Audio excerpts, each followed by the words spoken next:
ओम नमः शिवाय। हर हर महादेव। आइए सुनते हैं श्रावण पूर्णिमा की पौराणिक कथा। द्वापर युग में एक समय की बात है कि यशोदा जी ने कृष्ण से कहा कि हे कृष्ण, तुम सारे संसार की उन्नति करता, पोषण तथा उसके संहार करता हो। आज कोई ऐसा व्रत मुझसे कहो जिसके करने से मृत्यु लोक में स्त्रियों को विधवा होने का भय न रहे तथा यह व्रत सभी मनुष्यों की मनोकामनाओं को पूर्ण करने वाला हो। श्री कृष्ण कहने लगे कि हे माता, तुमने अति सुंदर प्रश्न किया है।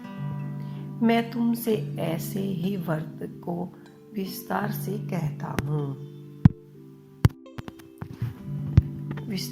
कहता हूँ। सौभाग्य की प्राप्ति के लिए स्त्रियों को धृत शांति अर्थात 20 बस्ती पूर्णिमाओं का व्रत करना चाहिए। इस व्रत को करने से स्त्रियों को सौभाग्य संपत्ति मिलती है। यह व्रत अचल सौभाग्य को देने वाला है और भगवान शंकर जी के प्रति मनुष्य मात्र की भक्ति को बढ़ाने वाला है। यशोदा जी ने कहा कि हे कृष्ण, सर्वप्रथम इस व्रत को मृत्यु लोक में किसने किया था, इसके विषय में विस्तार पूर्वक मुझसे कहिए। श्री कृष्ण जी कहने लगे कि इस भूमंडल पर एक अत्यंत प्रसिद्ध राजा चंद्रहास से पालित अनेक प्रकार के रत्नों से परिपूर्ण कार्तिका नाम की एक नारी है। वह धनेश्वर नाम का एक ब्राह्मण था और इनकी स्त्रियां अति सुशील रूपवंती थी। दोनों ही उस नगरी में बड़े प्रेम से साथ रहती थी। घर में धन धान्य आदि की कोई कमी नहीं थी।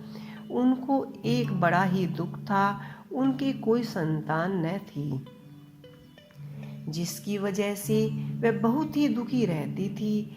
एक दिन एक बड़ा तपस्वी योगी उस नगरी में आया हुआ था। वहीं योगी बाकी सभी घरों से भिक्षा मांगकर भोजन किया करता था, लेकिन उसी ब्राह्मणी के घर से भिक्षा नहीं मांगा करता था। एक दिन योगी गंगा किनारे भिक्षा मांगकर प्रेम पूर्वक भोजन कर रहा था। धनवेश्वर ने योगी को देखा, लेकिन उस ब्राह्मण के घर से भिक्षा नहीं मांगी। एक दिन योगी गंगा किनारे भिक्षा मांगकर प्रेम पूर्वक खा रहा था। धनेश्वर ने योगी को यह सब करते हुए देखा। सब कार्य किसी प्रकार से देख लिया। अपनी भिक्षा अनादर से दुखी होकर धनेश्वर योगी से बोले, और सभी घरों से भिक्षा लेते हैं, परंतु मेरे घर से ही भिक्षा कभी क्यों नहीं लेते? इसका क्या कारण है? योगी कहने लगा कि आपके धर्म हमें इस बात की आज्ञा नहीं देते, क्योंकि आप गृहस्थी जीवन में एक सुखी से वंचित है। आपके घर संतान होने पर भी आपके घर में भिक्षा स्वीकार नहीं की जा सकती। उन्होंने कहा कि जिसे संतान नहीं है, उसे घर से भिक्षा लेने से मेरे भी पतित हो जाने का भय रहता है।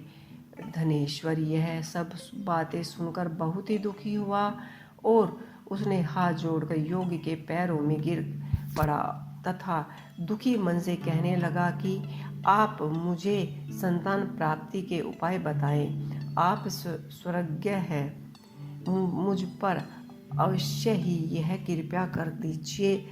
धन की मेरे पास कोई कमी नहीं है, लेकिन मैं संतान न होने के कारण अत्यंत दुखी हूँ। आप मेरे इस दुख का हरण कीजिए।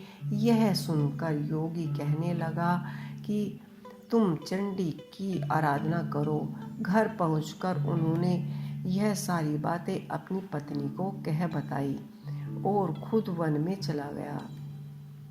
वन में पहुंचकर उसने चंडी की आराधना और उपवास आरंभ कर दिया। चंडी ने 16 दिन उसको स्वप्न में दर्शन दिए और कहा कि हे धनेश्वर, जा तेरे पुत्र की प्राप्ति होगी, लेकिन उसकी आयु सिर्फ 16 वर्ष की ही होगी। 16 वर्ष की आयु में ही उसकी मृत्यु हो जाएगी। अगर तुम दोनों स्त्रियां उस पुत्र 32 पूर्णिमाओं का व्रत करेंगी तो वह दीर्घ आयु हो जाएगा। जितनी तुम्हारी सामर्थ्य हो उतना ऊंचे के दिए जलाकर शिव जी का पूजन करना, लेकिन पूर्णिमा मास 32 होनी ही चाहिए। सुबह होते ही तुम्हें इस स्थान के पास एक आम का पेड़ दिखाई देगा। उस पर चढ़कर एक फल तोड़कर अपने घर चले जाना। अपनी पत्नी स्त्री का इसके बारे में बताना। सुबह स्नान होने के बाद वह स्वच्छ होकर शंकर जी का पूजन करे, उस फल को खा ले। तब शंकर जी भगवान की कृपा से उसको गर्भ होगा। पर उसे आम का पेड़ दिखाई दिया और वह उसे फल तोड़ने के लिए चढ़ा, लेकिन वह पेड़ पर चढ़ नहीं पा रहा था। यह देखकर उसे बड़ी चिंता हुई। उसने भगवान गणेश जी की उपासना की और कहा कि हे निधि, आपने भक्ति के विधानों का नाश करके उनके मंगल कार्य को करने वाले, दुष्ट का नाश करने वाले, रिद्धि सिद्धि देने वाले, आप मुझे इतना बल देने कि मैं अपनी मनोकामनाएं पूरी कर सकूं। उसके बाद वह पेड़ से फल तोड़कर अपनी पत्नी के पास जा पहुंचा। उसकी पत्नी ने अपने पति के कहे अनुसार इस फल को खा लिया और गर्भवती हुई और भगवान शंकर की कृपा से उसे बहुत ही सुंदर पुत्र की प्राप्ति हुई। उसका नाम उन्होंने देवदास रखा। माता पिता के हर्ष और शोक के साथ वह बल बढ़ने लगा। भगवान की कृपा से बालक बहुत ही सुंदर था। सुशील और पढ़ा लिखा में भी वह बहुत ही निपुण था। दुर्ग जी के कथा अनुसार उसकी माता से 32 पूर्णिमाओं का व्रत रखा। जैसे ही 16वां वर्ग लगा, दोनों पति पत्नी बहुत ही दुखी हुए, कहीं उसके पुत्र की मृत्यु न हो जाए। उन्होंने सोचा कि अगर उनके सामने यह सब कुछ हुआ तो वे कैसे देख पाएंगे। तभी उन्होंने देवदास के मामा को बुलवाया। 1 वर्ष के लिए देवदास को काशी जी पढ़ने के लिए भेज दिया। 1 वर्ष के बाद उसे वापस लेकर आ जाना। देवदास अपने माता के साथ एक घोड़े पर सवार होकर चल दिए। उसके मामा को भी इस बात का कुछ भी पता न था। पति पत्नी से दूसरी तरफ मामा और मामा भांजे दोनों रात गुजारने के लिए रास्ते में एक गांव में रुके। उस दिन उस गांव में ब्राह्मण की कन्या का विवाह था। जिस धर्मशाला के वर और बारात के बाकी लोग रुके हुए थे, उस धर्मशाला में देवदास और उसका मामा भी ठहर गए। उधर कन्या को तेल आदि चढ़ने के बाद जब लगन का समय आया तो वर की तबीयत खराब हो गई। वर के पिता ने अपने परिवार वालों को विचार विमर्श करने के लिए कहा, यह देवदास मेरे पुत्र जैसा ही है, मैं इसके साथ लगन कर दूंगा और बाद में सारी काम मेरे बेटे के साथ पूरे हो जाएंगे। ऐसा कहने के बाद वर के पिता देवदास को मनाने के लिए उसके मामा के पास गए और उनसे कहा। मामा भी तैयार हो गए। मामा जी ने कहा कि कन्यादान में जो कुछ भी मिलेगा वो हम दे देंगे। वर के पिता ने बात स्वीकार कर ली। उसके बाद देवदास का विवाह कन्या के साथ संपन्न हुआ। इसके बाद वह अपनी पत्नी के साथ भोजन न कर सका और मन ही मन विचार करने लगा कि न जाने यह किसकी पत्नी होगी। यह सोचकर उसकी आंखों में आंसू आ गए। तब वधू ने पूछा कि क्या बात है, आप उदास क्यों हो। तब उसने सारी बातें पत्नी को बता दी। तब कन्या कहने लगी कि यह ब्रह्म विवाद के विपरीत है। आप ही मेरे पति हैं, मैं आपकी ही पत्नी रहूंगी, किसी अन्य की कभी नहीं। वह देवदास ने कहा कि ऐसा मत करिए, क्योंकि मेरी आयु बहुत ही कम है। मेरे बाद आपका क्या होगा। लेकिन उसकी पत्नी नहीं मानी और बोली, स्वामी आप भोजन कीजिए। दोनों रात में सोने के लिए चले गए। सुबह देवदास ने पत्नी को 4 नागिनों से जुड़ी एक अंगूठी दी और एक रुमाल दिया और बोला कि प्रिय, इसे ले लो और संकेत समझकर स्थिर चित्त हो जाओ। मेरे स्मरण और जीवन जाने के लिए एक पुण्य वाटिका बना लो।